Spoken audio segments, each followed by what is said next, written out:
Hello, good morning everyone, and once again welcome back to my class of English of 10th Standard English Medium, and the textbook is The First Flight. Okay, so in this lecture we are going to discuss the third unit of your textbook, First Flight. There are two stories. The heading of the unit is two stories about flying, out of which we are going to study the first story. Okay, the first story names itself as He is a First Flight, which is written by Liam O'Flaherty. Liam O'Flaherty, let me just try to give you the brief introduction of this author. Liam O'Flaherty was a very popular Irish short story writer of his time. Okay, initially he worked as an educator, and then after he turned out to be a very popular Irish writer and poet. And then he also entered into politics, and he established his own political party in Ireland also. So that was a brief introduction of the writer. Okay, now before we start doing the discussion of the story, let me just explain you some of the new words related to this story. There are, as you can see, there are many new words. Okay, and that's why I would prefer to explain the meaning of these new words in Hindi, so just in order to ensure the easy understanding to you. Okay, आपको समझने में थोड़ा आसानी रहे, इसलिए ये new words का explanation मैं आपको हिंदी में दूंगा. तो ये स्टोरी से रिलेटेड न्यू वर्ड्स हैं. ठीक है, जो आप जब आप स्टोरी पढ़ोगे तो आपको ये वर्ड्स आपको मिलेंगे टेक्स्ट बुक में. तो आइए उसको समझते हैं. सबसे पहले the first one is ledge. Ledge stands for a narrow horizontal shelf. Okay, ledge यानी एक ऐसी जगह होती है, खास करके इस स्टोरी के कॉन्टेक्स्ट में अगर समझा जाए तो समंदर के किनारे जो हाई राइज एक स्टोन होता है बहुत बड़े साइज का. ठीक है, और ऊपर से जमीन की तरह वो फ्लैट होता है और सी को फेस करता है. ठीक है, और वहां पे जैसे हमारे घर में जैसे अलमारी होता है, okay, the kind of attic, और वहां पे जो एक हाई राइज पोर्शन होता है जहां पे हम कुछ चीजें रख सकते हैं, बर्ड्स वहां पे बैठ सकते हैं, ऐसा एक नेचुरली बना हुआ जो एक पोर्शन होता है स्टोन का हॉरिजॉन्टल, उसको लेज कहते हैं. Okay, second one is brick. उसी लेज का, जो लेज मैंने आपको एक्सप्लेन किया, उसका एज या तो बॉर्डर, उसको हम ब्रिक कहते हैं. इनफैक्ट किसी भी चीज का बॉर्डर या तो उसके किनारे को या उसके एज को हम ब्रिक कह सकते हैं. The third word is expense. This is not expense. ठीक है, एक्सपेंस जिसके वर्ड में यानी उसके स्पेलिंग में यहाँ पे ई आता है, वो वाला एक्सपेंस नहीं है, ये एक्सपेंस है. एक्सपेंस यानी कोई भी जो एरिया होता है, फैला हुआ एक अनइंटरप्टेड एरिया. ठीक है, उसको हम एक्सपेंस कहते हैं. Expanse stands for an uninterrupted area. Next word is shrilly. Shrilly stands for in a high pitched tone. खास करके बर्ड्स जोर से जो अपने गले से आवाज निकालते हैं, ठीक है, उसके लिए ये वर्ड इस्तेमाल किया गया है, जो कि एडवर्ब है. एडवर्ब के लिए शायद मैं आपको पहले समझा चुका हूं कि एडवर्ब ज्यादा करके एडवर्ब ऐसे होते हैं जहां पे पीछे एलवाई लगता है. ओके, ब्यूटीफुली, श्राइली, लवली, एक्टिवली, ये सारे एग्जाम्पल है जिसमें एलवाई पीछे लगता है. तो लाइक श्राइली का मीनिंग होता है इन अ हाई पिच्ड टोन, बहुत ही ऊंची आवाज में, ये उसका ट्रांसलेशन है. अपब्रेडिंग स्टैंड्स फॉर स्कोल्डिंग. स्कोल्डिंग यानी किसी को डांटना, और उसी को इंग्लिश में हम अपब्रेडिंग भी कह सकते हैं. Next word is whet. Whet means sharpen. Okay, जो नुकीली चीज होती है उसके लिए वेट वर्ड का इस्तेमाल किया जाता है. derisively मीन्स मॉकिंगली, मजाकिया ढंग से, या तो किसी का मजाक उड़ाने वाला जो हमारा एटीट्यूड होता है, उसके लिए ये वर्ड इस्तेमाल किया जाता है, derisively. Okay, next word is plaintively. Plaintively stands for sorrowfully, दुख के साथ. ठीक है, ऐसा कुछ हमें बोलना है तो सॉरोफुली या तो प्लेंटिवली हम ऐसा बोल सकते हैं। मॉन्स्ट्रस, वैसे देखा जाए तो ये एक्चुअली एक डेविल होता है, राक्षस होता है, उसके लिए बहुत बड़े साइज का, उसके लिए ये वर्ड इस्तेमाल किया जाता है। ठीक है, लेकिन यहाँ पे कुछ अलग ढंग से इस वर्ड का इस्तेमाल किया है राइटर ने। मॉन्स्ट्रस यानी डेविलिश, ओके, बहुत ही भयानक, बहुत ही बड़े साइज का, ऐसा हम कह सकते हैं, एक ऐसा डर। ओके, इसके लिए ये वर्ड इस्तेमाल किया गया है कि ये जो स्टोरी में एक मेन कैरेक्टर है, छोटा सा बर्ड, ठीक है, तो एक पॉइंट ऐसा आता है कि उसके मन में बहुत भयानक डर आ जाता है एक मोमेंट के लिए। ओके, सो उस वर्ड को, उस डर को आइडेंटिफाई करने के लिए राइटर ने ये वर्ड को इस्तेमाल किया है।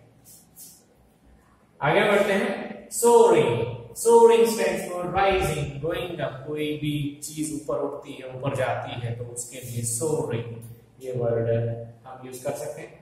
डिजी स्टैंड्स फॉर जिली और अनस्टेडी। ओके, खास करके इंसान जब अपना बॉडी कंट्रोल में नहीं होता है, उसको चक्कर आ रहे हैं, ठीक है, तो उस सिचुएशन को आइडेंटिफाई करने के लिए हम इंग्लिश में ये वर्ड इस्तेमाल करते हैं, डिजी, जिली, अनस्टेडी वगैरह।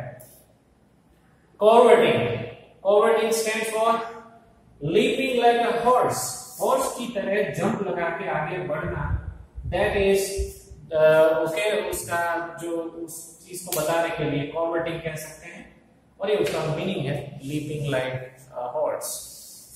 Then comes shrieking. Shrieking means screaming or yelling. बहुत ही ऊंची आवाज में, कान चीर देने वाली आवाज में चिल्लाना, उसको shrieking कहते हैं। काफी बर्ड्स इस तरह से चिल्लाते हैं, ठीक है। और cow, ये एक वर्ब है, उसका मीनिंग होता है cry। खास करके बर्ड्स के लिए इस्तेमाल करते हैं इस वर्ड को हम, ठीक है।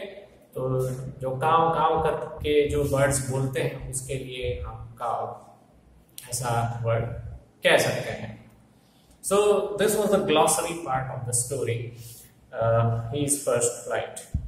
Okay, ये एक बहुत ही इंस्पिरेशनल स्टोरी है। This is a very very encouraging and inspirational story written by the writer Liam O'Flaherty.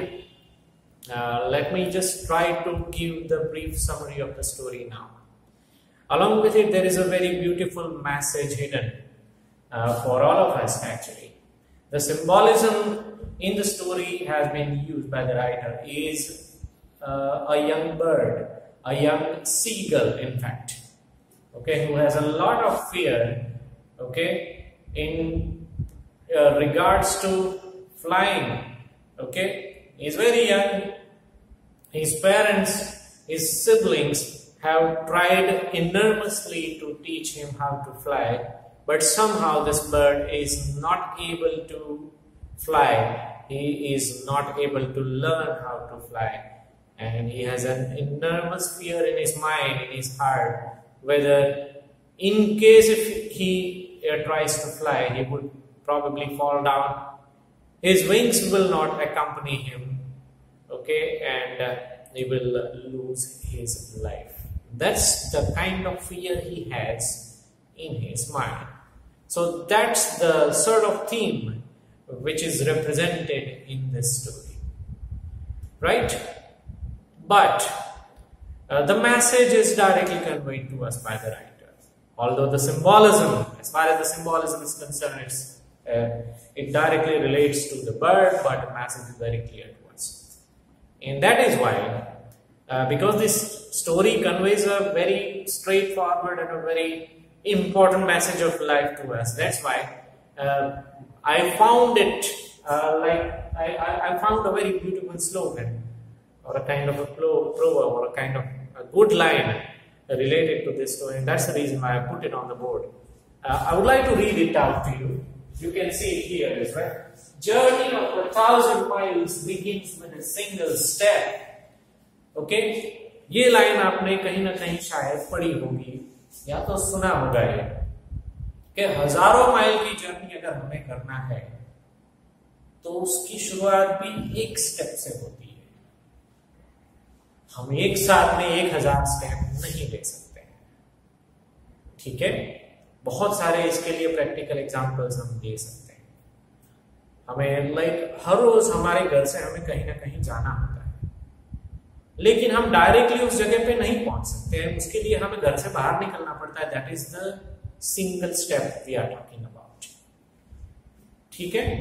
वो एक जर्नी की बात है।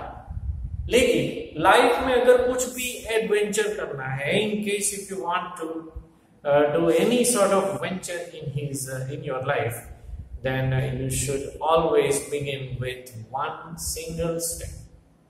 Although the journey might be very long, the journey might be thousands of kilometers, thousands of miles, or maybe even more than that, but still a single step has to be taken, and that probably would be the most difficult part of beginning the journey. पहला step जो हमें लेना होता है वो शायद journey का सबसे डिफिकल्ट पार्ट हो सकता है, लेकिन एक बार वो स्टेप लेने के बाद, once when that step is taken and once when we stride forward gradually with the same rhythm, with the same speed, then we will definitely reach to our destination. And that is what the message of this story. It's a very, very beautiful, very important message for all of us to learn. ठीक है। Life में हम बहुत कुछ करना चाहते हैं, बहुत कुछ प्राप्त करना चाहते हैं। लाइफ में हमारे बहुत सपने होते हैं, गोल्स होते हैं, ठीक है। लेकिन दुनिया में 2 टाइप के इंसान होते हैं।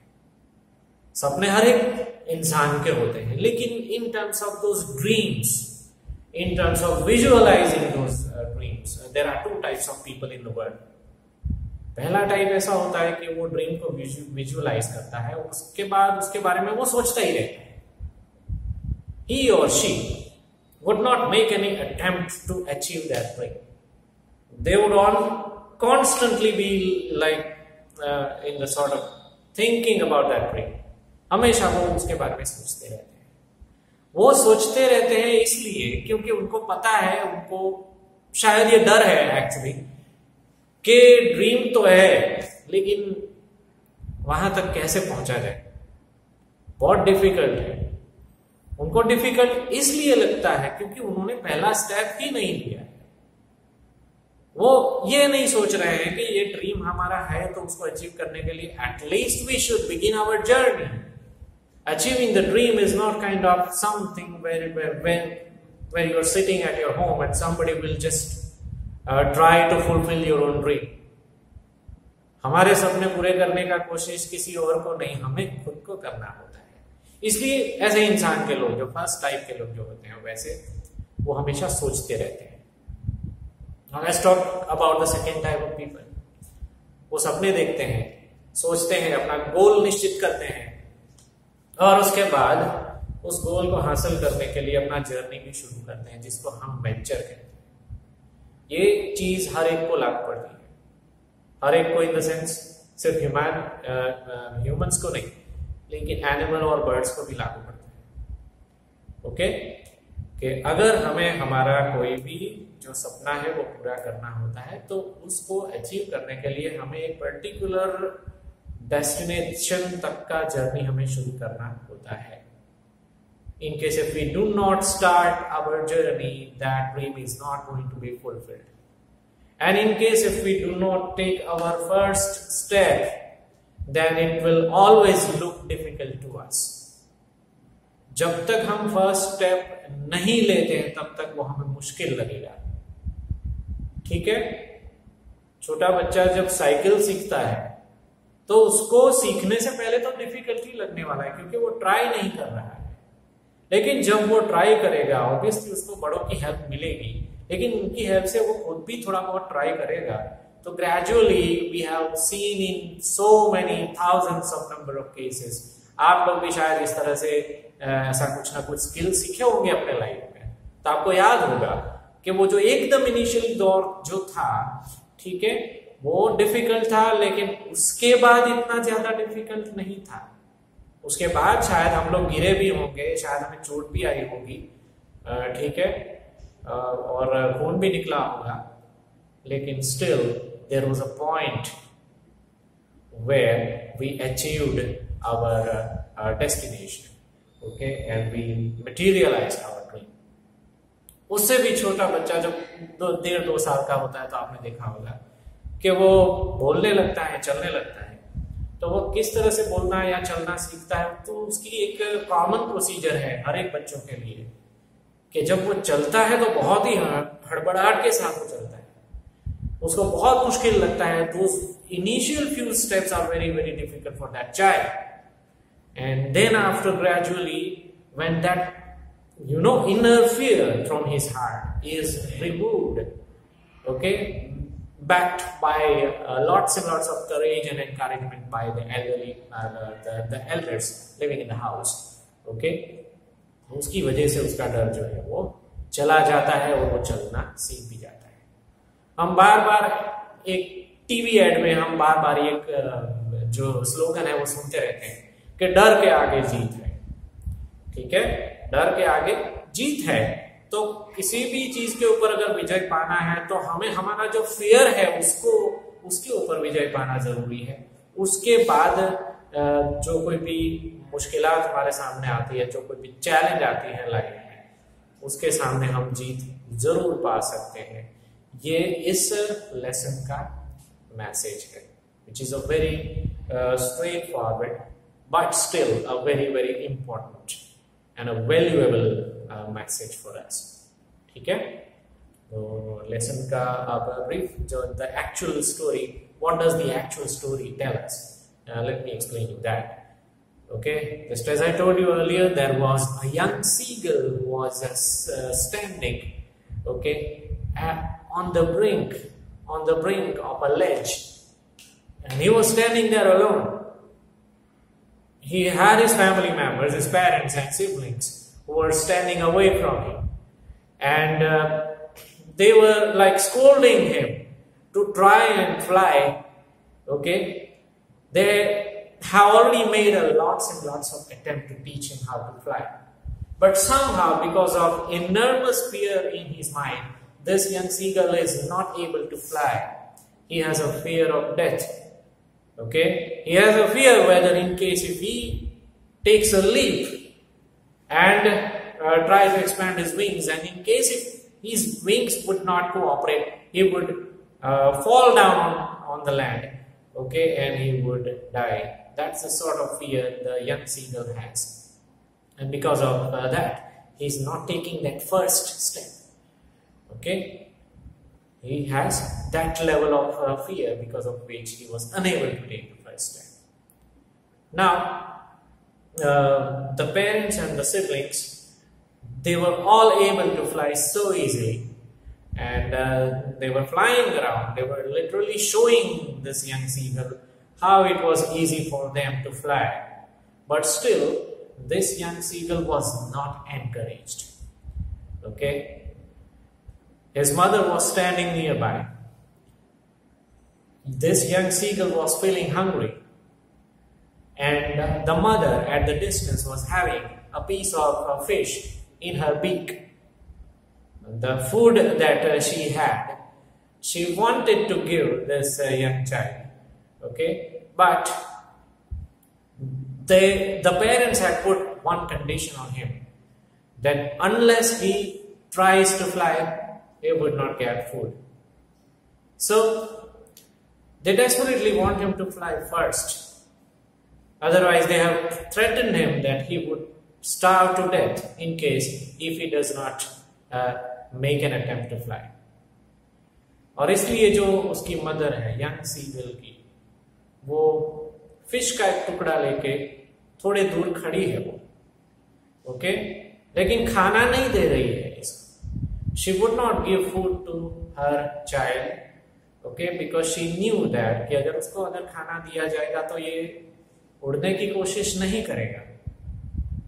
ओके, इसलिए उसको जैसे पहले तो बहुत कुछ एनकरेज उसको किया गया, लेकिन वो सारे अटेम्प्ट्स फेल रहे. इस बार कुछ अलग तरीके का जो है वो मदर सोचती है, and with a particular thought in her mind, she came nearer to the young seagull with food in her beak, okay, while flying. ये जो सीगल है उसकी मदर जो है उड़ते हुए उसकी जो बीक है, उसकी चोंच है, उसके अंदर खाना लेकर वो आती है, ओके, लेकिन एकदम उसके पास नहीं जाती है. She would still keep herself away from this young seagull. और वहां पे इस तरह से कुछ रुक जाती है कि ये यंग सीगल जो कि ऑलरेडी बहुत भूखा है, he was dying from hunger and out of enormous hunger, इतना ज्यादा उसको भूख लगी है कि he felt maddened with hunger, और जैसे भूख से वो पागल सा हो जाता है, और क्योंकि खाना एकदम नजदीक में पड़ा हुआ है लेकिन उसको मिल नहीं रहा है. So unconsciously he would just leap on the food. वो like he dived towards the food. वो फूड के ऊपर डाइव लगाता है, लेकिन उसी वक्त the mother was very alert at the same time, and she would probably know what would be the next step taken by the young seagull. So she instantly flew higher. वो वहां से ऊपर उड़ के चली जाती है फूड को ऊपर लेके. उसको तो ऑब्वियसली उड़ना आता है, इसलिए बहुत इजीली एक ही सेकेंड में वो ऊपर उड़ के चली जाती है. Now the situation of the young seagull, let's think about it. वो उसने डाइव लगाया है, वो उड़ नहीं रहा है, and instantly when he saw that the mother was flying upwards, he also saw that he was falling downwards. वो उड़ नहीं रहा है, उसके पंख जो है वो वैसे इनएक्टिव पड़े हैं, इसलिए वो नीचे गिर रहा है. ठीक है, और एक सेकेंड के लिए, just for a brief moment, उसको इतना भयानक डर उसके दिल में आ गया. उसके लिए राइटर ने ये वर्ड इस्तेमाल किया, the kind of monstrous fear he had in his heart. Okay, उस डर की वजह से he took the kind of reactive action. एक ऐसा रिएक्शन उसका बॉडी देता है कि अपने पंख जो है वो, उसके पंख जो है वो अपने आप फड़फड़ाने लगते हैं. उसके पंख अपने आप फड़फड़ाने लगते हैं. And in a moment he instantly realized that he was flying, and it was his first flight. Okay, जब वो लिटरली उड़ने लगता है, उसके पंख एकदम अब एक्टिव हो गए हैं, क्योंकि अब जान बचाने का नौबत आ गई है.